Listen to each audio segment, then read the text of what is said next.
My name is Sabaldi MD. I'm one of Britain's youngest Imams, I'm Atif Rashid, a journalist at the BBC. and we worked on a podcast called A Change of Heart. The reason I wanted to create a podcast like this was to tell stories about people who've turned back from hate and really understand why somebody starts hating people, why they turn to extremism, and just tell inspiring stories about how someone can have such a big transformation in their lives. We worked on this podcast to try and create change in the world, to try and create change within people's hearts, for them to see what religion truly is and what it means to individuals across the world.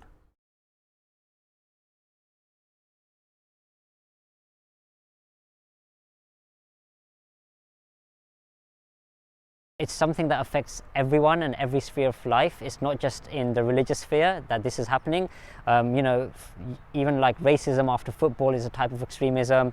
We heard from someone who was radicalized by gaming. It was very easy for a group of people with an authoritative voice online to persuade me, an autistic young man with not a lot of friends, who was struggling in life at the time that all this started, and whose one sort of special interest in gaming he saw as under threat, to persuade them that all these sorts of radical views were true. We see so much division within the world in which we live in simply because people are caught up in the rat race of life. They don't have time to interact, they don't have time to socialise and meet people from different walks of life. It's everyone's responsibility. The whole society is affected by it, and the whole society has a responsibility to help youngsters and to remove the factors which lead to radicalization. So that's why I was really interested and really keen to understand why it happens. I had a teenage need to try to save the world, to change the world.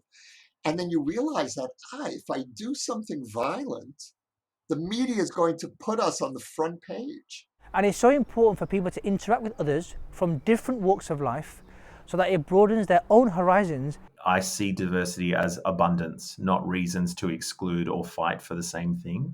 Because we're all human. Like, that is just incontrovertible fact. I wanted to work with Sabah Ahmadi, who's known as the young Imam, because he's doing great work on social media, online. He's really connecting with the youth and engaging people about religion and faith.